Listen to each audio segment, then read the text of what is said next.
What's up, everybody? Just want to take a quick second and let people know that I am self-supported. I now put all of my episodes on Substack for paid subscribers. I put them up early, and then 24 hours later, I release them to the public on all my platforms.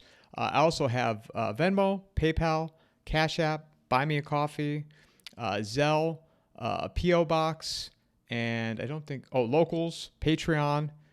And all of these, all of the links are in the show notes of every single episode I put out. So look forward to continuing to, provide great conversations. And thank you all for your continued support.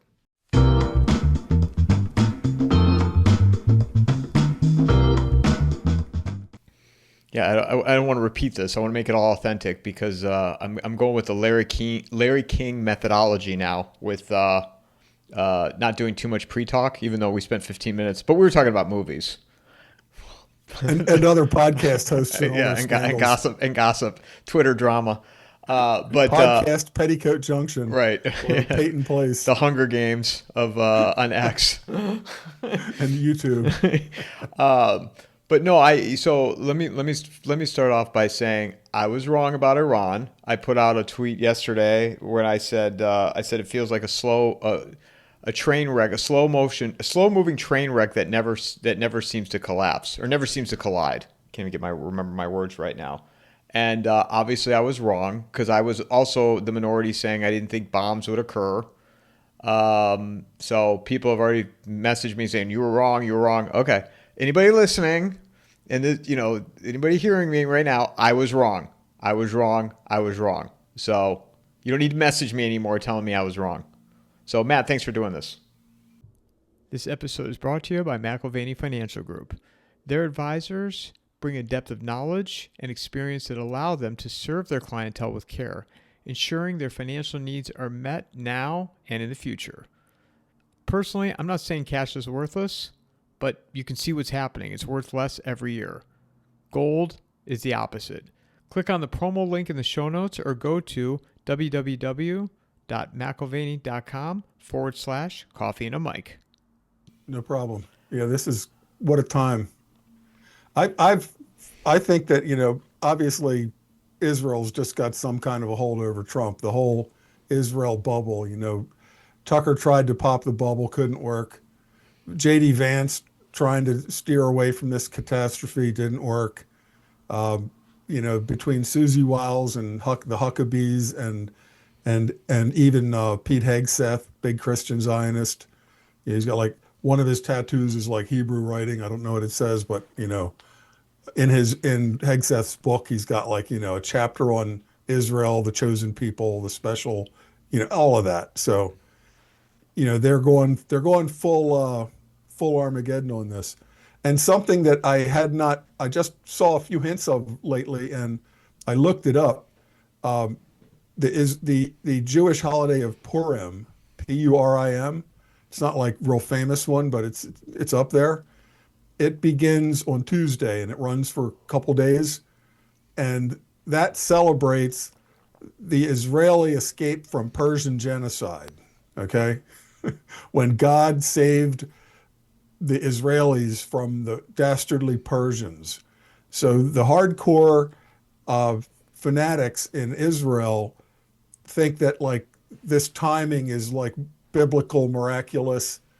We're going to be saved from the Persians again, by the hand of God, with Trump holding the big sword. So this is the lunacy that has taken us to the precipice. You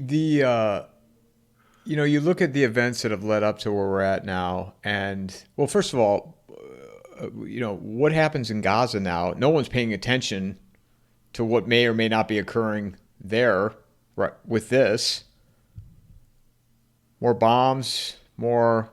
Yeah, Gaza was just another little test case. What can we do, and the world would just abide it. So every day for a year, from October 7th of 24, every day American C-17s are landing with 2,000-pound bombs that say, made in USA. And then they're strapped onto an Israeli jet and dropped onto a Gaza apartment every day. right, for a year. And, there was protests, people waving Palestinian flags, but they got away with it, And up a little bit in Lebanon, the Israelis did the pager attack, which completely puts like mail order or internet, ordering supply chains in doubt, because who knows if with the ability of AI and the computational power out there, they can just say, we want to take this guy out. How can we take him out? Well, we could deliver some poison in a pizza. Oh, I see he's ordering a cell phone. Why don't we just put some C4 in the cell phone? It'll be a few days late, but he won't know, right? Or we'll put a special tracking device in his cell phone, just a special tracking device. So you can't trust supply chains anymore because Israel did that pager attack and got away with it. And people were applauding. So what's to stop any other country from doing something like that? And then you've got Syria, where you had a stable country that had a power split, a power sharing arrangement that had lasted for decades and decades, because you have the Christians and Alawites, and the non-sectarian, the non-fanatical Muslims, pretty much running that country, where a Christian will have this this seat in the cabinet, and a Shiite will have this seat in the cabinet. And that got along for years, but they were a Russian ally. And they had an air force, and they had tanks. So to Israel, that's a threat. They're right up to the Golan Heights. Syria is. So now Syria has no air force, no tanks, no jets. They're reduced to like a Mad Max level, where guys riding around in technical pickup trucks can massacre Christians and Alawites at will, just with machine guns, land-based machine guns. And that's fine with Israel, because they now pose zero threat to Israel, right? It's now broken into pieces at like a destitute starvation level. We can fly over it on the way to Iran. Like they've got no air force to resist us. We can plant detachments out there, like the ones that were holding the oil fields all this time. So we can just set up these little bases. People don't understand this very much, but in these uncontested areas, these ungoverned areas in places like Iraq, Syria, Sudan, the USA can just like fly in 10 C-130s, set up a temporary base, do predator operations all over the place, and then pack it up and leave. And what does the local government do about it? They don't do anything about it, because even if they're aware of it, which they may not be, it will just show their people how impotent they are. If they just go to the UN and cry that the US just set up a military base on our country without even asking for permission, it'll just make the local president look bad, right? So they don't even say anything. So Syria, open skies for Israel and America. Iraq, basically open skies for Syria and America. Saudi Arabia said they weren't. Now they say they're all in on, fighting Iran, but that's doubtful. So the whole Middle East is on the verge of total war right now, because Iran has retaliated, like they said they would, against bases all over the Middle East. So I've seen video of Bahrainis that are cheering as drones are hitting and exploding in the American base in Bahrain. So what's significant about that?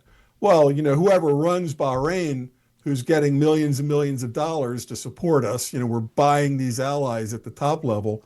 Their local people don't like that that their president is a stooge of Washington and of Israel. They resent that they've got these bases on their country. They're not down with Israel. So this is we're just seeing the very first page of what could be a very long and horrible and drawn out war.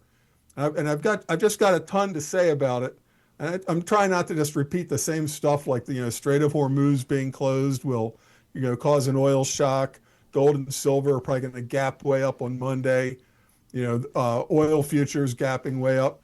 But everybody's talking about that. One of the things I caught today. Go ahead. Oh, can I ask you a couple of questions and then get your thoughts? Sure. Let me explain to you what my thought process was leading up to this and why I didn't think this was going to happen. which maybe I shared this with you, so I'm sorry if I'm repeating myself. But I thought, first thing I thought was, and I thought back to my conversation with Kevork, which you listened to, where, it didn't make sense for them to actually drop bombs in Iran. It was more or less not a regime change, but similar to what Venezuela, where you move the top, however many people you need to remove, and move that country over to a more center, because that's what the people really want. They do not want to be under Islamist rule. Well, the Venezuela is so different from Iran that it's almost impossible to overstate, because under the guise of businessmen and so forth, we have CIA guys just swarming all over Venezuela. So every general that decided not to resist on the night of Midnight Hammer, whatever it was called. I love these, like, they're like Bruce Willis movie names, Because we're in a superhero. We're in a superhero movie, yeah, Matt. there we go, Marvel. So all these generals we could reach in Venezuela and just tell them, look, we're just going to take out Maduro and his Cuban guards. You'll be in the same position, and here's $1 million suitcase. If the radar doesn't turn on, you get another $1 million next Wednesday, right? So that's how you can operate in Venezuela. You can't do that in Iran. Mossad had a lot of agents in Iran before the 12-day war last June, and then they still had some to try to help instigate the quote-unquote student uprisings of like a month ago. And they supposedly like snuck in 10,000 Starlink internet receivers, but the Iranians figured out how to jam them and locate them. So that's kind of out. So a lot of the tricks that the Israelis used for the June 12-day war, and even like Starlink during the uprisings, these are tricks that you can't use over and over again. Like, even to mention that in the 12-day war, they opened that with a sneak attack while negotiations are ongoing. Like, oh, we'll see you in Geneva on Tuesday for more negotiations. And then, Friday night, early hours, sneak attack to decapitate their leadership. That's the second time that we tried that. Now, do you think the Ayatollah is going to be in his main bedroom, or any of the 10 places that, they saw we did this trick before? They know that, negotiations on Monday means watch out for the sneak attack. That's their trick. And like with the 12-day war, I don't know this for a fact, but the rumors are all flying around that Israel instigated this again, that we're all poised for war, but Israel did the decapitation strike part of it on their own without like Trump saying, go ahead. They just did it. And while they're en route, then they say, do you want to join in, or are you going to let Israel hang out to dry alone? And like last June, Trump says, we'll join in. So both times it seems like Israel front run the attack. So in essence, Israel is running the bus, driving the bus. And Trump is like sitting like a dork behind Netanyahu saying, okay, I guess I got to follow. But the consequences of this are going to be disastrous for us. But that doesn't matter to Israel, because what Israel wants out of this is just a wrecked Iran. No more Iran that can threaten Israel. It will be like Syria or Libya. Warlords. Guys driving around in technical Toyotas with a machine gun, but no ballistic missiles. They're like searching for the next water hole, because we're, in the end, the way that I think that Israel has this planned out, it will escalate.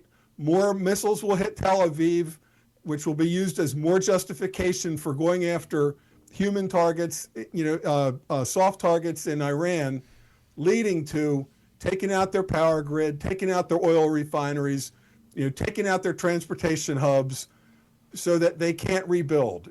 Any country, America could do this to any country other than the nuclear powers. Israel can do it to any of the regional countries, like they have to Gaza, Libya, Syria, on their own. They can do it. If you cut people's power grid off and wreck it, if you cut their waterworks, if you destroy, then you can destroy all of their air force on the ground. They can't put a helicopter in the air. So they're no longer a threat to you. They'll be reduced to Mad Max, tribal warfare, just struggling to survive. That's what Israel wants out of Iran. And the tell for this is when people say, well, this is like a roll of the dice, because if there's no boots on the ground like Baghdad, then how do you get rid of Saddam with no boots on the ground? How do you know let's just say hypothetically, make a list of the 100 most powerful people in Iran, clerical leaders, military leaders, political leaders, industrial leaders, take the 100 most important, kill them all in 1 hour. And you have no idea if the next 100 are going to be more radical and more intransigent, right? So that's like a double or nothing kind of a bet. Maybe Mahatma Gandhi will come out on top in Iran. Not likely. It's much more likely that you're going to get a super hardcore guy that thinks that Khamenei was like a sissy and not hardcore enough, that we're going to develop a secret nuclear program in the caves that they'll never know about till we test one. That's who you're going to get. So why aren't people talking about that much? It's because Israel, which is driving this bus, Israel doesn't care who the next leaders are. You see, if they cared about who the next leader was, they'd be saying, wow, Israel's taking a huge risk. America's taking a huge risk. We are not putting boots on the ground. We might run out of missiles and run out of ordnance before Iran runs out of ballistic missiles. So who's going to be leading Iran in 6 months or a year? Israel doesn't care.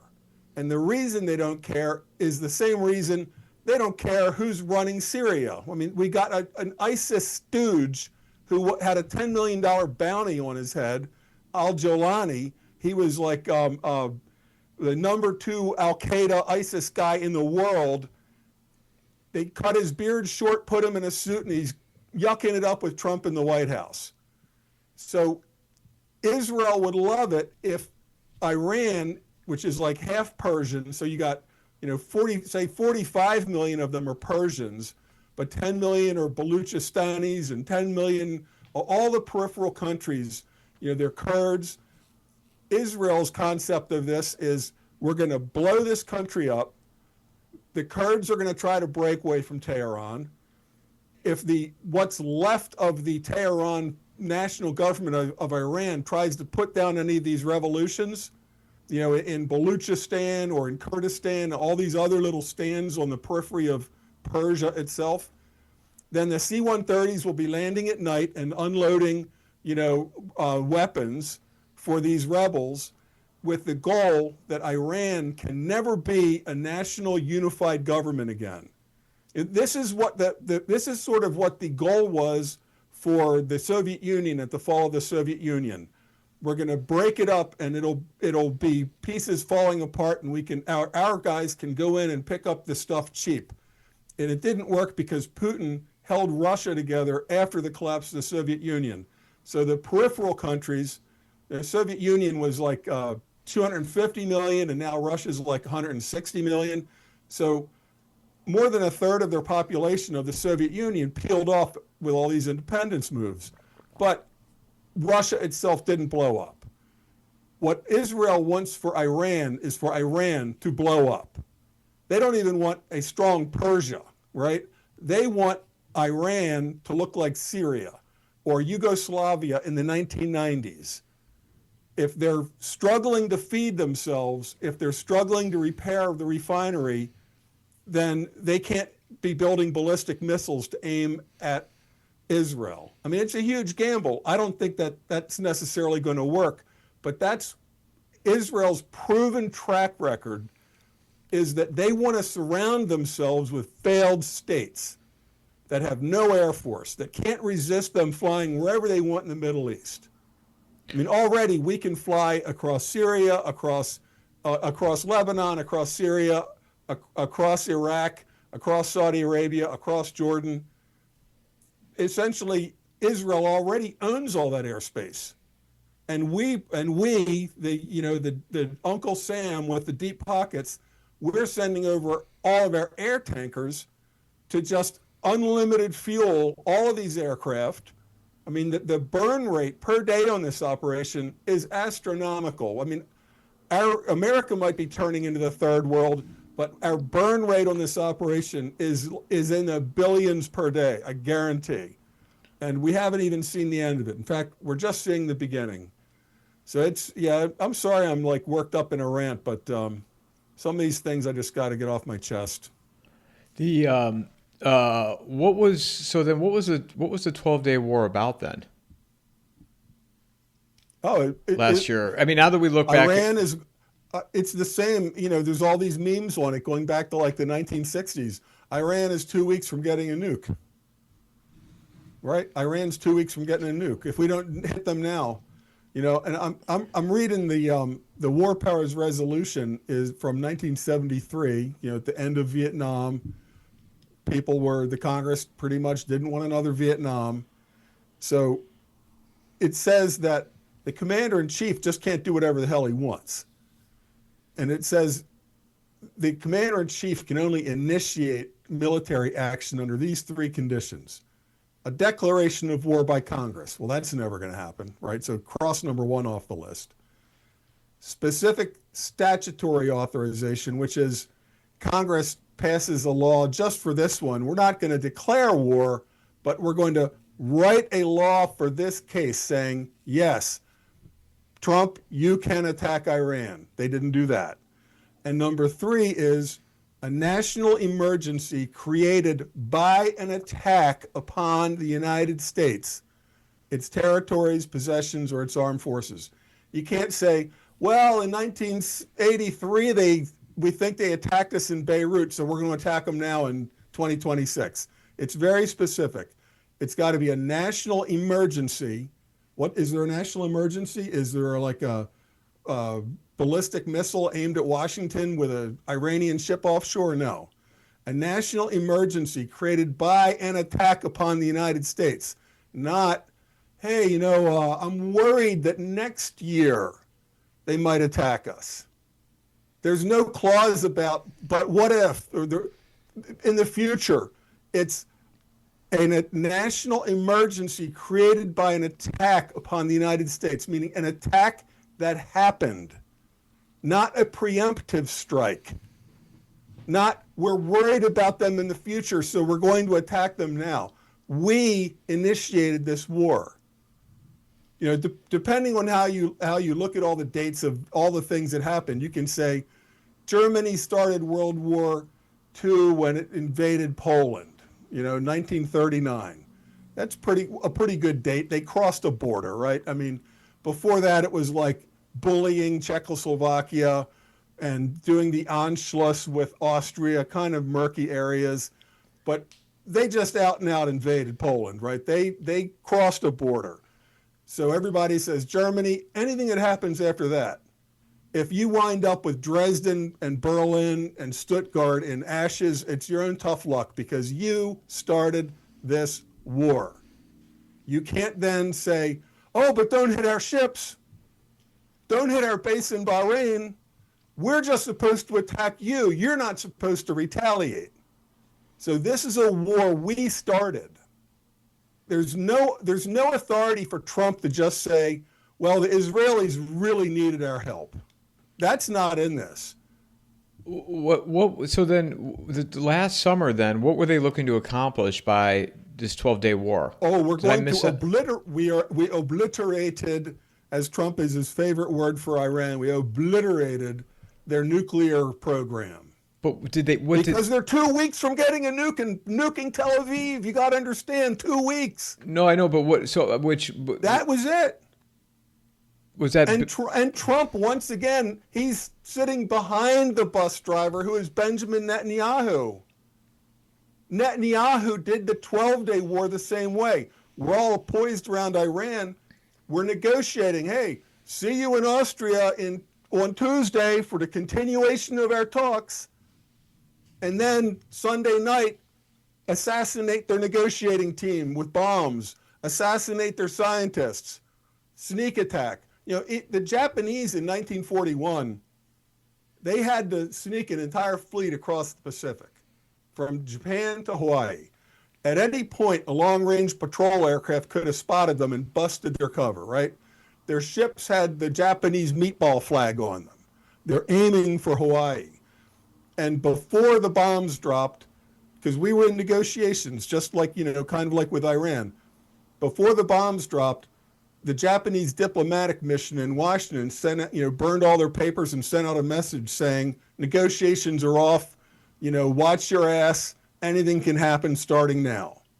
Okay, they called off and then like right after that bombs dropped. So you can say, well, they sure didn't give us much time. That's true. But we did something worse than the Japanese. Twice. We're having negotiations. See you next Monday. And then the Israelis sneak in with decapitation sneak attack strikes. Hitting whole apartments to take out a general. This is worse than the Japanese. We're not the good guys here. If all the American boomers, I'm a boomer, but I mean all the Americans that are just like the neocons watching Fox News all day, or even CNN, you would think that we're totally justified. We had to do this. It's like listening to German propaganda. We had to attack Poland. These Poles attacked a radio station at the border and murdered these Germans. We had to attack. No, we are not the good guys here. And you can say, but Matt, what do you want? Is Iran to have a nuclear bomb? North Korea has one, and nobody's effing with North Korea, right? How long have they been saying Iran is, a nuclear bomb is imminent? There's headlines in newspapers going back to the 80s. So 40 years, 40 plus years. Right. They're 3 months away from getting a nuke. Do you think this now? We're just the retards that whatever the Israeli prime minister says, we just go, okay, whatever you want. I'll bring my muscles and, we'll beat those guys up. Do you think this might be this whole thing might lead to a merger of the anti-war movement between the left and the right? Well, but bring them together, the anti-war left and anti-war right? I wouldn't even say it's going to bring them together necessarily, but it's going to blow up MAGA completely. It's going to blow the Republican Party into pieces. It already is.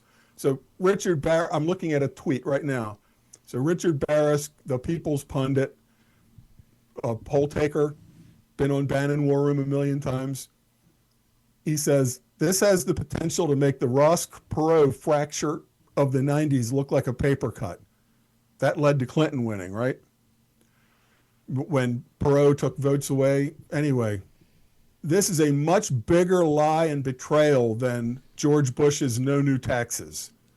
Nobody has started a war that 70% of a country opposed based on lies. Hubris is a bitch. Trump today has, to serve his master, Benjamin Netanyahu and the IDF and Mossad, he has blown up the Republican coalition, blown it up. We're going to get creamed in the midterms, probably lose the Senate. The Democrats will have no hesitation to get rid of the 60-vote filibuster rule. Remember, it's not a constitutional law. It's just a Senate rule, right? In theory, 51% can pass anything. The Republicans won't, because it's like, well, we don't believe in doing that. If we do it, then they'll do it. Well, they're going to do it, right? So after we get creamed in the midterms, when this war is a disaster and the economy has gone to shit with the rest of the world, because 20% of the world's oil is cut off. So when the Republicans are creamed in the midterms, the first week that the Democrats have the Senate and the House, they're going to impeach Trump. And they're going to use his violation of this War Powers Act. You can't, look, people will say, oh, all these presidents did it. This is not like sending some Marines into Cambodia to rescue people off the Mayaguez, or this is not like, oh, Libya, this is a major war. We're starting a major war with global ramifications to the entire world economy. Trump is going to be impeached over this. Now, they won't get 2/3 to remove him from office, but he's going to be handicapped from what next January, after the Democrats take power, he's going to be in court every day. He won't be able to leave the White House without facing an arrest warrant. The lawfare of the past will look like nothing. This is a disaster, what he's doing for Israel. Where the big dumb gorilla, what's one of those movies where the big ogre, is it not Mad Max, it's Thunderdome, where the big gorilla one-eyed monster boxer has like a little like midget on his shoulder. That's the third one with Tina Turner. I think so. But we're like, Israel's like the little, evil midget on the shoulder of the big retarded giant. We're the big retarded giant. And everywhere that little midget on his shoulder says, go beat that guy up, he does.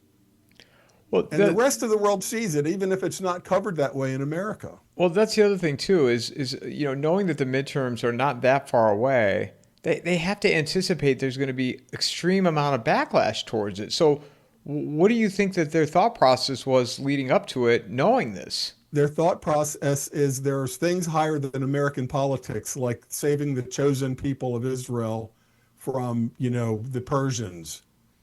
I mean, I tell people, look, if your enemy believes in numerology and they're going to like coordinate all their attacks based on, the square root of this date times that, you can mock it. Or astrology. We're going to do everything based on astrology. And you say, well, we're rational people. We don't believe in astrology. We don't believe in numerology. We don't believe in voodoo. So forget what those guys are saying. Just ignore it, okay? Because we don't believe in it. If your enemy believes in it, then you have to pay attention to it. If your enemy is making their plans and communicating, which is another thing that like we don't even hear that frequency of them in Friday prayers using in the mosques all over, big swaths of the world, quoting the same Quranic verses that are like a message. Okay, we're not tuned to that frequency. We don't hear that frequency. Or the radical Jewish and Christian Zionists talking about Purim. It's not an accident that God is sending us to smite the Persians during Purim. You say, Matt, that's totally ridiculous. Most of the Jews are atheists. They don't even care. They don't go to the synagogue. It doesn't matter. The ones who are making policy believe this is all biblical prophecy. Even to the temple in Jerusalem will be destroyed. Don't be shocked if the temple the temple in Jerusalem, the mosque, the Grand Mosque, right, in Jerusalem, if that gets cratered during this thing, because the shot callers of this are being driven by what they see as biblical prophecy. I mean, you can mock it, but the people with the power to like say go to the aircraft carriers, they believe it. And I mean, people that I respect, they believe it. They totally believe it. Yeah, I'm looking at X as we're talking, just to make sure I'm not missing anything that's going on right now. The other thing is too is one, why would the regime, the Iranian regime, get together during the day? Because you don't know what to believe with any of this stuff now. I literally don't know what to believe with videos and pictures, and because I saw the reports that they got together during the daytime or the morning time, and then Israelis tried to strike again, and you don't know if the Ayatollah is even alive. But it won't. Even that won't matter after the 12-day war, because first of all, I don't believe necessarily any of this. People right away say, "Oh, we took out the top 10 leaders." Like, who said? You think they're that dumb to like bunch up like that? But even if they were, after the June 12-day war, you don't think that the Iranians have contingency plans on contingency plans on contingency plans? And I've mentioned this before, there will even be contingency plans to these missile teams. If the Americans have some super duper jamming device and all of our communications are compromised and all of our landlines are cut, and you can't get any word from high command to the missile teams, here's your standing orders. Okay, 24 hours with no comms. With you need a comm check with a daily changing call sign, password combination every day. You have to have that, a one-time pad with your daily. If you don't get that, then the orders didn't come from Tehran, and ignore them. It's like somebody speaking with a Persian language, saying it, but he's really an American that has like taken over your frequency. And don't think that's ridiculous. That was actually done in a really cool way. This is like 15 years ago in Colombia. So you got the FARC guerrillas had like these little POW camps, and the national government in Colombia captured a laptop. And they actually convinced these guerrilla POW camps that they were guerrilla high command, like had snuck in on their communication channel, knew all of the right things to say and the right call signs. And they did a really cool operation to liberate these POWs by telling the FARC guerrillas that we have to move the POWs, so take them to this helicopter landing zone where a UN helicopter is going to take them to another POW camp. And they believed it because the security forces had infiltrated their communications network so convincingly. So at this point, the Iranians will be told, if you don't get what could be every hour, every 12 hours, every day, if you don't get your encrypted pass sign to prove the legitimacy of the communications, assume it's been taken over by Americans, go to standing orders and open the envelope. And the envelope might say, you hit Tel Aviv on, hold out as long as you can, then hit Tel Aviv. Or it may say, hit Tel Aviv the next chance you get. They're not going to surrender. This school was hit. I'm sure it was an accident, but something like 90 girls were killed at a school today, like middle-aged girls, right? Middle school girls, like 10, 11, 12. 90 of them are killed. Now, the internet is down in Iran, but not television. So what are Iranians all seeing today? 90 little beautiful girls blown up by the American and Israeli bombs. You think they're going to surrender now? You think that Trump threatening them, if you lay down your arms now, we'll have mercy on you. They're saying, F you and the horse you rode in on, child killers. I'm not saying Iran's got all clean hands and Israel's. I'm just saying that's the propaganda they're hearing now. And now that a state of war exists, a war that they didn't start, Trump today, another stupid thing he said, it's like he's so stupid on some things. Might have been a great businessman for Manhattan 30 years ago, but he knows nothing about what he's doing now. He's like a rogue, out of control guerrilla. He told the Iranian people to rise up and overthrow their government. Okay? He knows nothing of history, or if he did, he skipped that subject. In 1956, when the Cold War was in full swing, it's post-Stalin, but it's still like very hardcore communism, Soviet Union. Radio Free Europe encouraged the Hungarian people to rise up and led them to believe that if they start a revolution against the government in Hungary, that Americans will come in and liberate them. So they did the Hungarian Revolution in 1956. They rose up, they did guerrilla tactics, they were super brave, and they were slaughtered. They were massacred. So Trump telling the Iranian people to rise up now and take over their government, the same day that Iranians are all seeing pictures of 90 schoolgirls blown to pieces by an American bomb, and Trump is saying, in one breath, he's saying, surrender now and we'll have mercy on you. And in the next breath, he's saying, Iranian people, rise up and overthrow your government. Well, now that there's a state of war, the rules change. A month ago, when they were doing the uprising, Mossad and CIA instigated, 10,000 Starlinks don't get smuggled into the country accidentally, okay? So this was a planned thing to portray a huge uprising and then claim, truthfully or not, that 30,000 people were killed or something to get people stoked up for war against Iran. Didn't quite work, so they had to go back to the Iran's 2 weeks from getting the bomb. Anyway, so Trump says, rise up against your government, overthrow your government. Number one, if they try, it'll be like Hungary in 1956.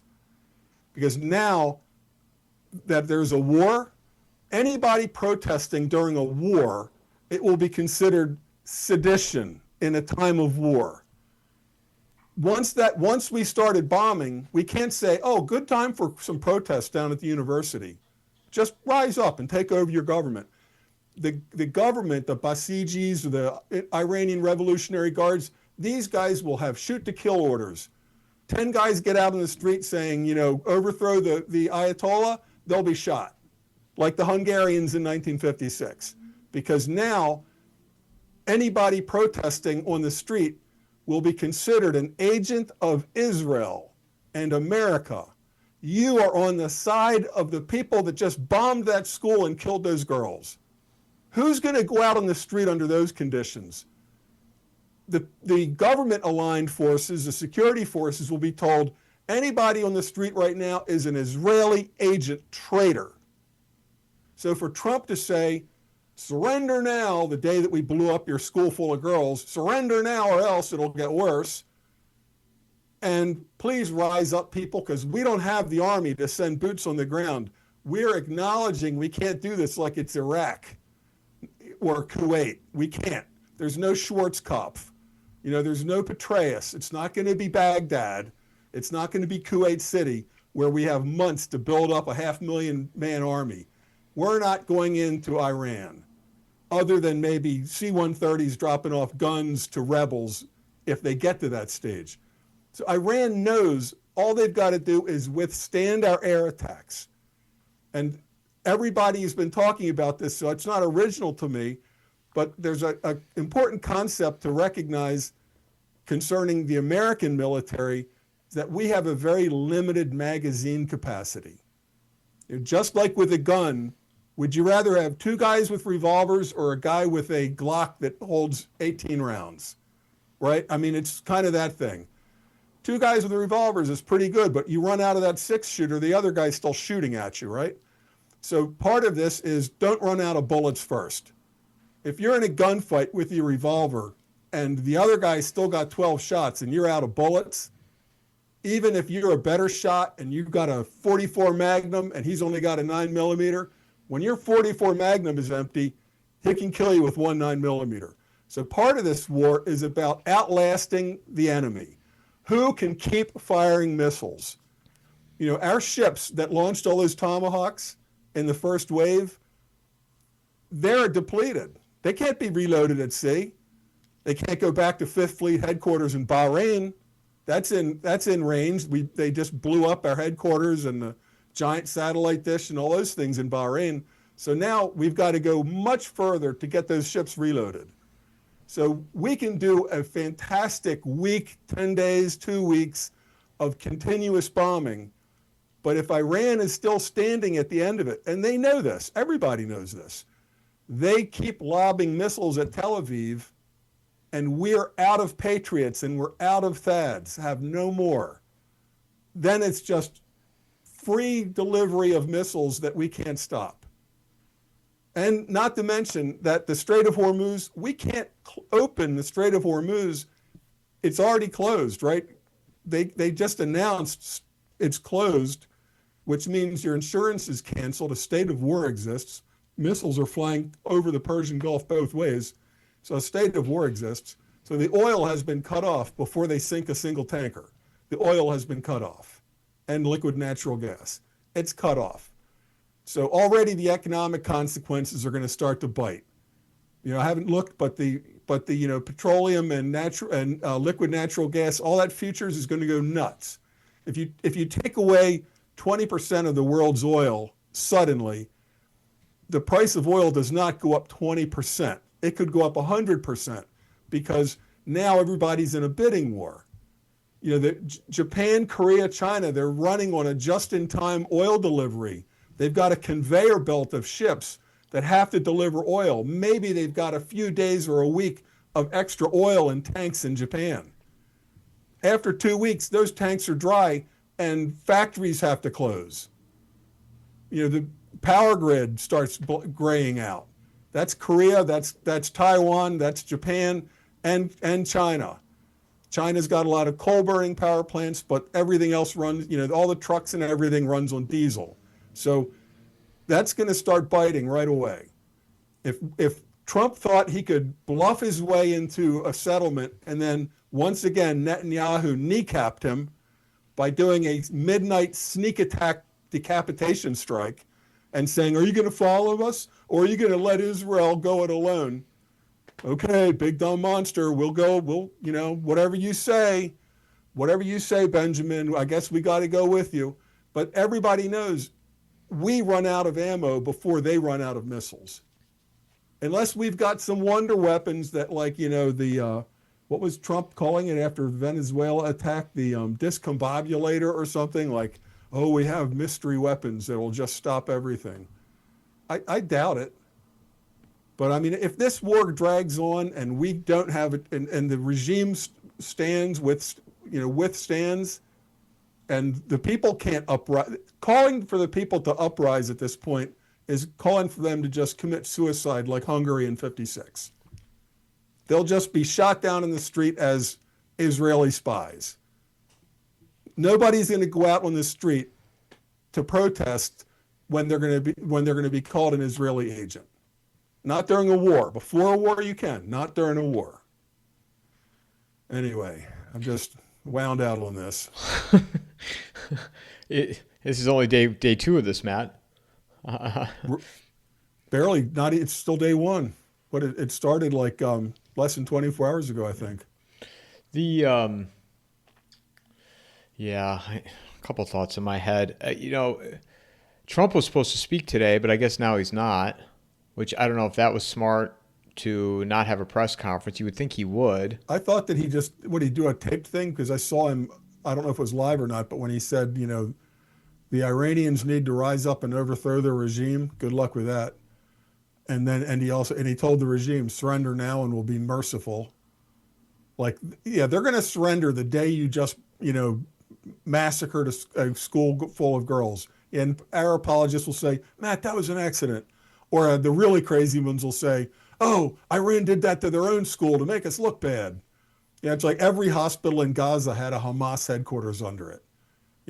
Every tent full of reporters that got hit had a Hamas, cell hiding under it. So nobody's going to buy the Iranians blew up their own schoolgirls to make Israel look bad. That ain't going to work.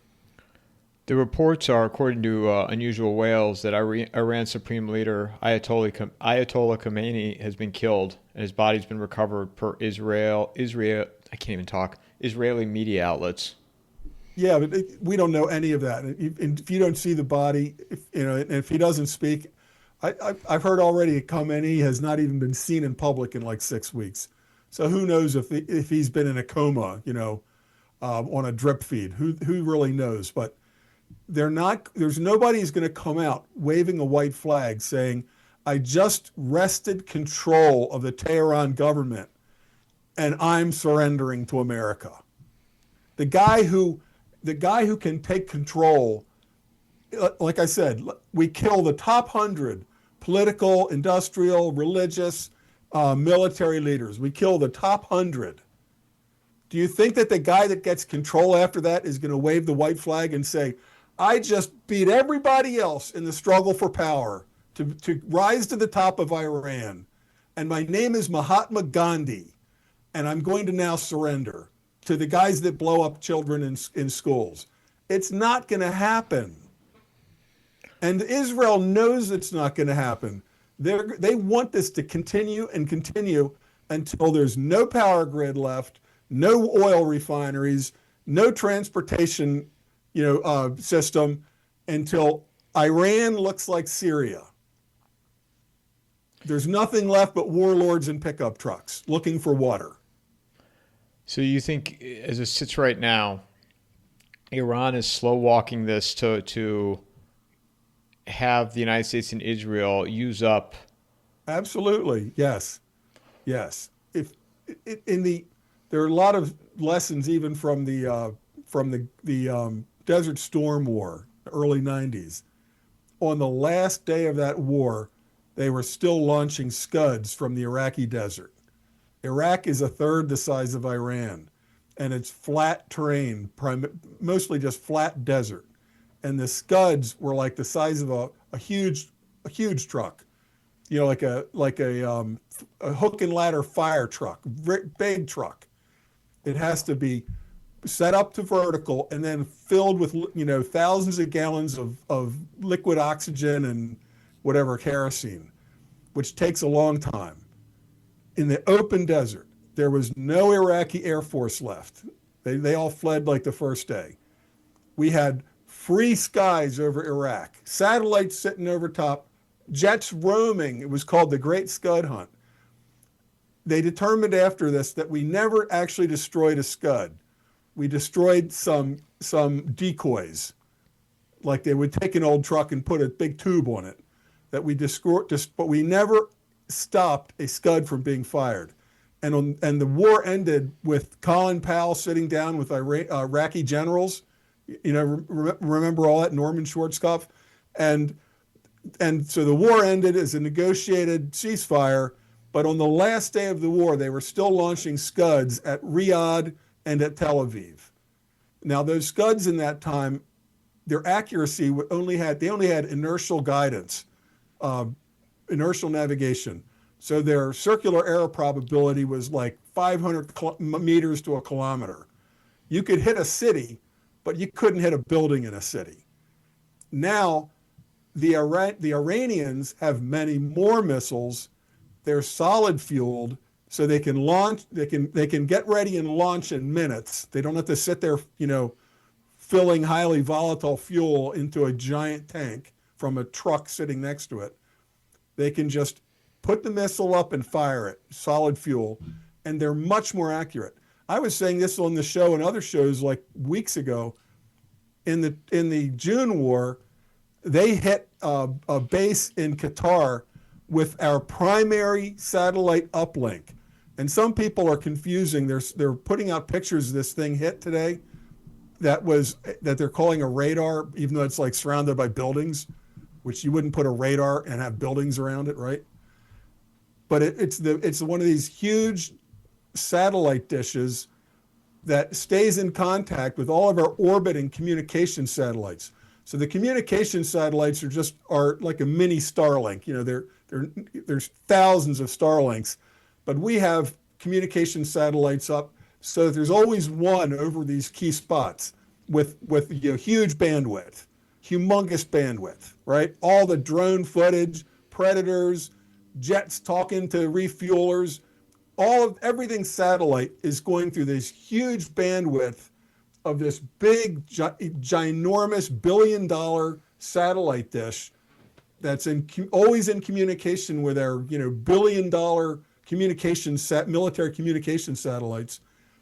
Well, in the 12-day war last June, when we said, just to save face, they fired some missiles at Qatar, but just aimed them in the desert and didn't hit anything, that was a lie. They hit a billion-dollar communication satellite last June, hit it.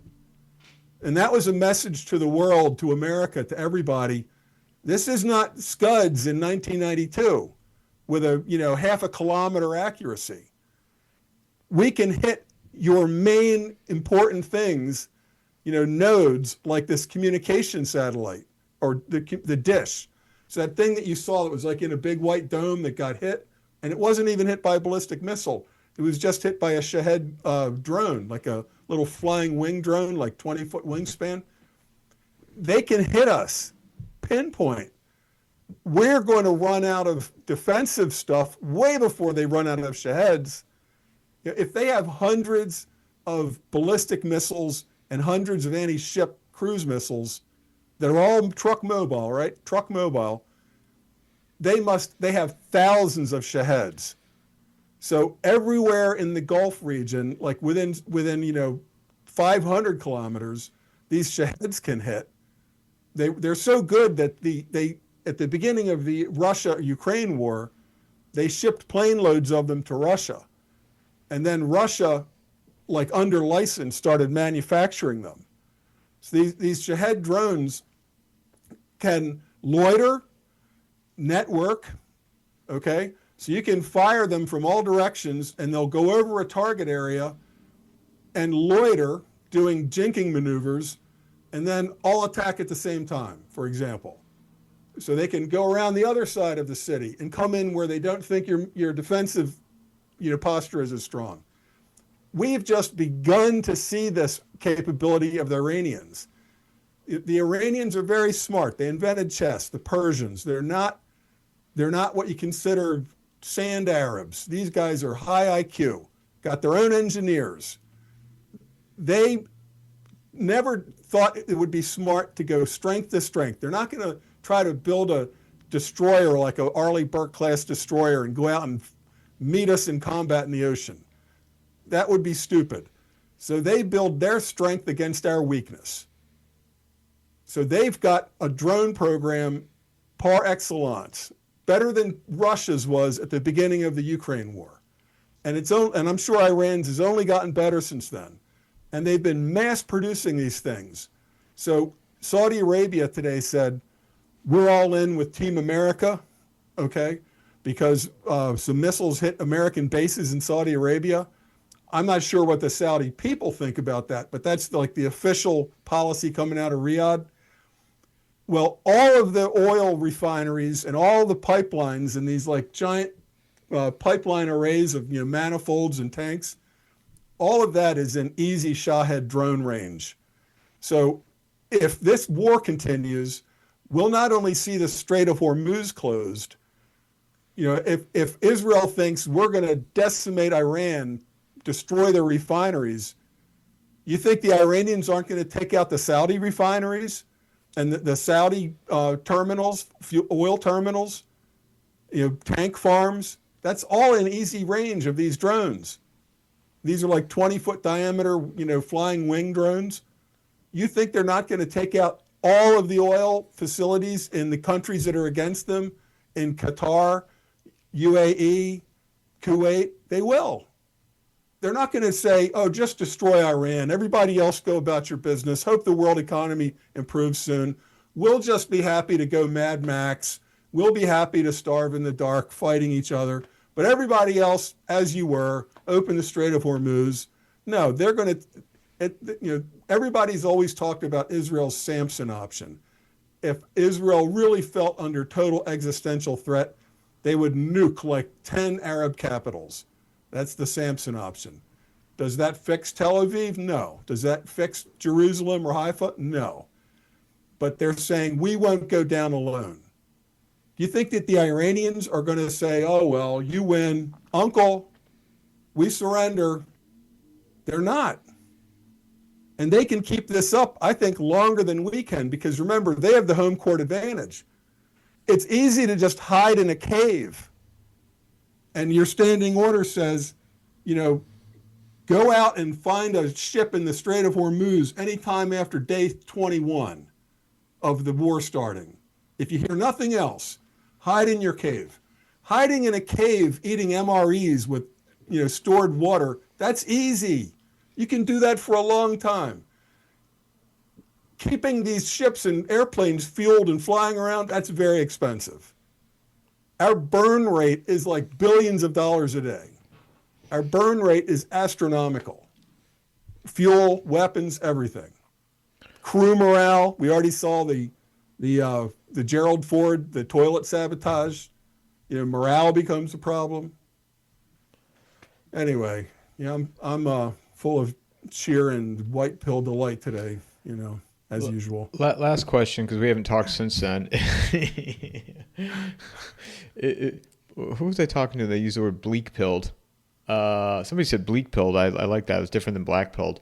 What were your thoughts on the Tucker Huckabee conversation? I thought it was excellent. I think that Tucker left some money on the table in terms of he missed a few he missed a few follow-up questions and things like that. But what nobody's going to be batting 1,000. But Huckabee just walked right into it and caused a major diplomatic snafu. So, when you see like, oh, the government of Bahrain and the government of Saudi Arabia, they're all in with Team America, Team Israel. That's probably not how most of their people feel. Saudi Arabia, people don't understand, not many people know this, but the, almost half of Saudi Arabia is Shia Muslim, like Iran and like Yemen. So they've got like a fifth column inside of Saudi Arabia that can, start either like doing work slowdowns or even internal sabotage if they feel that their government has sold out to the Israelis and the Americans. So you can take a pronouncement from the president of these countries on one level, but then you see videos of Bahrainis all cheering when Iranian drones are hitting the American base.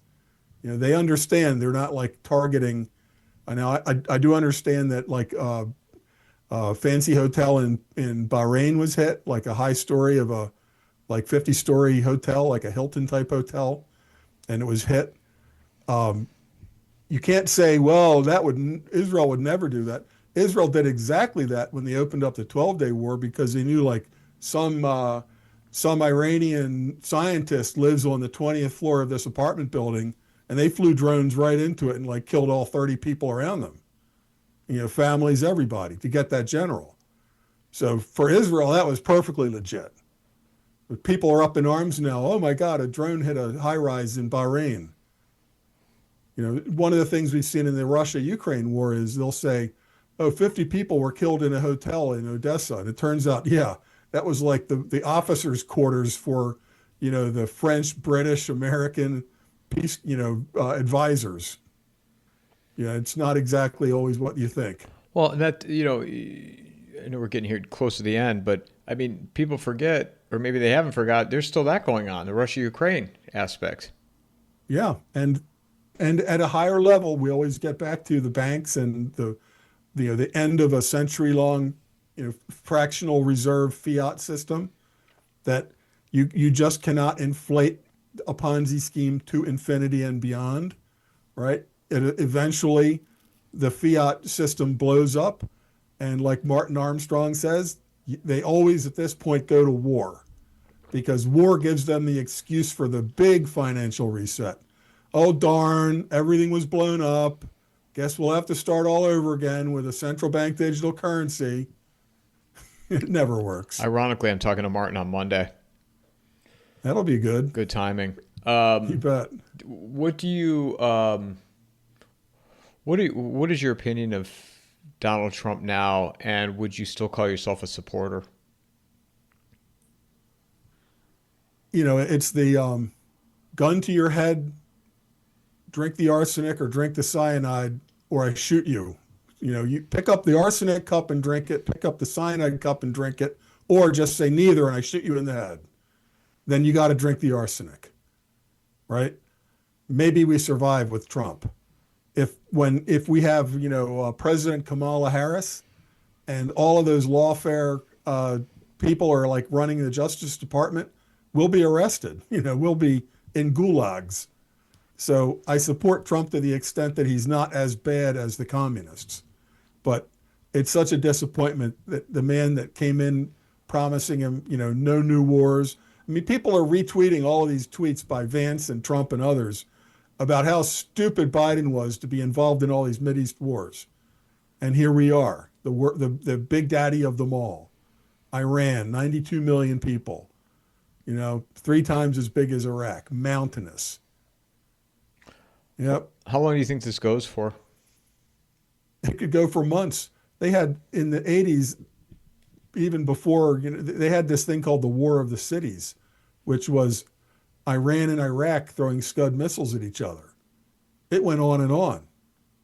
Out in the desert, they had, soldiers fighting, but they were just lobbing Scud missiles at each other. So you didn't know when in a whole apartment building would get blown up. Because remember, 500-meter accuracy is fine if your target is just, Baghdad or Tehran. It might hit a vacant lot, it might hit a church, it might hit a a school, it might hit an apartment building. But that went on for months, years, I forget, but that war went on and on and on. Remember, if you don't put boots on the ground and Iran doesn't surrender, it doesn't matter if you've wrecked their grid and the people are starving. If the fanatical Iranian Revolutionary Guard missile guys that have been chosen for their dedication, they've been selected for loyalty, for never surrender. I will never, ever surrender. If my standing order is stay in this cave for 6 months and then come out and launch a missile at Tel Aviv, that's what I'm going to do. So, yeah, they're not going to surrender, and they're not going to run out of missiles before we run out of, everything we've got on our ships. Because I use this analogy lately. If you have 20 cowboys with 6-shooters, but no extra bullets. So you got 20 cowboys times 6, revolvers, 6 bullets each cowboy. That is plenty to go into any small town and just take it over, right? The bank, the sheriff's office, that's enough. Any small town, any little Indian village. But when those guys, like Custer, they accidentally run into 5,000 Sioux with infinity bullets and infinity arrows, then all of a sudden magazine capacity becomes a determining factor. And the cowboys that could just, we could beat the crap out of Libya, beat the crap out of Syria at will, bomb, air raid, who cares? They can't resist us. But suddenly now you're taking on the Sioux Nation and you run out of bullets. And we know what happened to Custer. I'm not saying that, we get attacked here, although we could. Like if we shut down Iran's power grid, you don't think that there's cells in this country that their order is to shut down our power grid? Oh no, we can shut down your power grid, but it's terrorism if you shut down our power grid. That doesn't work anymore. If they're starving with no fresh water, you think they're just going to say, but you Americans, live it up. No. So we've just opened Pandora's box, and all the snakes and flying monkeys are coming out of it. Where can people find you, Matt? I'm on X at I think it's like Matt_Bracken 48, and you can always buy all of my prescient books about stuff that's happening in the real world, like all of these things. So I've been writing about this for a long time so that when it all started to really unfold, I'd have some credibility, and here we are. But you can get my books on Amazon, but I'd prefer you get them for me because I almost lose money sending books to Amazon anymore. It's such a ripoff for Audible and Kindle, then it's Amazon. But for the printed books, I practically lose money with Amazon now. It's pathetic. I'll put all the links on the show notes. And as always, I appreciate you making time on Saturday for this. And people that are listening or watching, I put all my episodes up early for my paid subscribers on Substack. So please consider becoming a paid subscriber. And then for those that are going to watch it on YouTube and Rumble and listen, I read all the comments, even the shitty ones directed at me. Like, share, subscribe. And Matt, I'm sure it won't be that long before we talk again. Yeah, I just hope I hope that this thing winds down. I hope people come to their senses and Trump declares victory and somehow, skates out of there. But I don't think it's going to happen this time. Mic drop.